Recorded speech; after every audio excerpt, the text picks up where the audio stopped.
Hello again, my friends. Well, what do you think? This is probably the last time you'll see it for a little while because there's a lot of painting and shingling that needs to go on before this puppy's done. But I figured I needed to give you guys a look at the Queen Anne Victorian dollhouse I built. It is not done, as you can see, but I'm pretty proud. I think it's turned out really well. The story behind this is I was shuffling around my mom's house helping her pack some stuff up to move, and came across this San Franciscan painted lady dollhouse that was sitting in my sister's room for the past 30 some odd years. And I'll admit I was always kind of entranced by it because it was just super ornate and beautiful and almost as big as this, a 1/12 scale. So it was quite the presence. But anyways, I started restoring it because it was a little worse for wear. The tower was broken, and so I kind of rebuilt the whole thing, and it inspired me to do one on my own. And I'm feeling pretty good about it. Geez, where to begin? Let's get you an inside view because it's just a really cool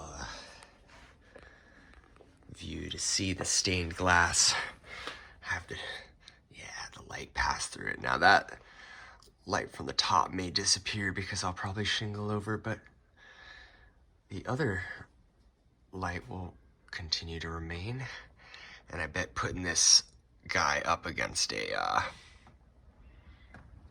window, when it's all done, will really make it all shine and have those windows just kind of pop. But it all started sheets of wood like this. I will not take credit for the design of this.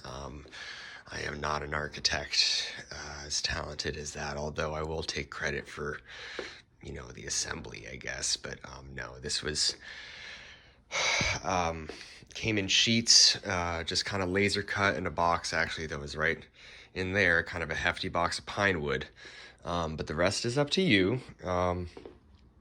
And so I did take liberties with like the trim work. All of that's kind of optional around the door, doors, windows though.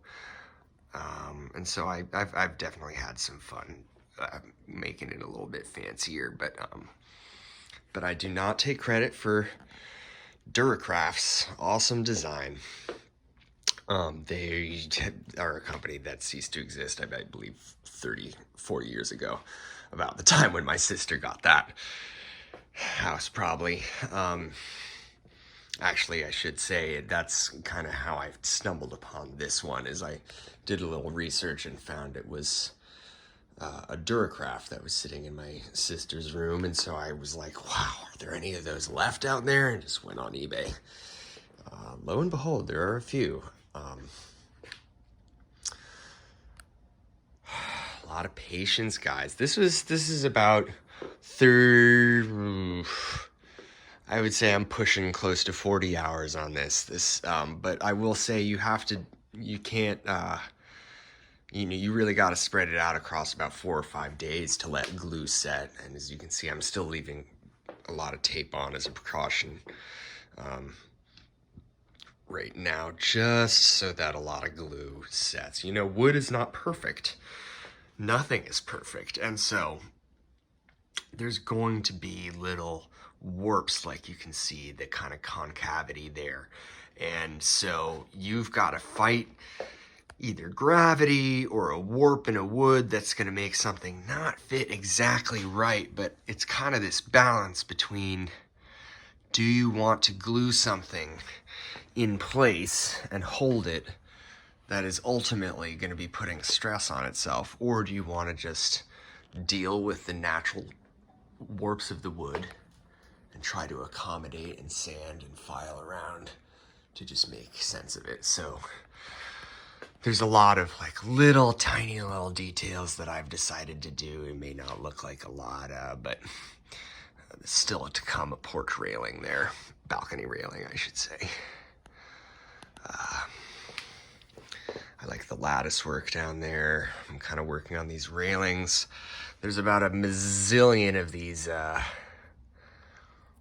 little dots, woods punched out, that I'm going to sand and use to decorate this guy. But I will say this is, I'm super inspired by my wife, who's such a creative person, and she's gave me the confidence, I think, to do this. Our family, we've got there's a zillion grandkids in the family. I'm only a 31-year-old dude, but I have about a zillion nieces and nephews that this will be for. And I'm hoping to pass along to their kids and grandkids. It's, this is all wood and solid construction, I will say, that's designed to last a lifetime. There's no like cardboard or any, as I said in the last video, no MDF or anything kind of. This is really meant to last once it's put together. So I'm going to do some trim along the sides to cover up any seams, any of those little tabs you won't see. And there's going to be a bunch of beautiful paint and shingles, like the finial up there. It's not yet glued in. I actually have to do a little bit of work. But how about that tower, huh? Who doesn't want to live in a tower? I would be unbelievably lucky to live in a house as cool as this at some point in my life, but I'm just as happy to build a tiny version of it in the meantime. Not so tiny. That's actually about 40 inches to the top of that tower right there from the table, not even the ground. So right now I don't have a mirror right here, but I'm standing up and I'm 6 feet tall, and you can see where the camera goes. So it's a big guy. This will fit through a doorway. I don't want to go on too long, but I will say just that there's some people out there who inspire me. Lewis Bush, what is it? Wagon in a Dream by Lewis, and Angie AUG, or Angie Og on YouTube. Both you guys are big inspirations to me, and kind of a further proof that there's no age, color, or gender that goes along with building miniatures or doll houses. I mean, I'm so impressed by what they do, and they gave me a lot of confidence and pointers to help me tackle this on my own.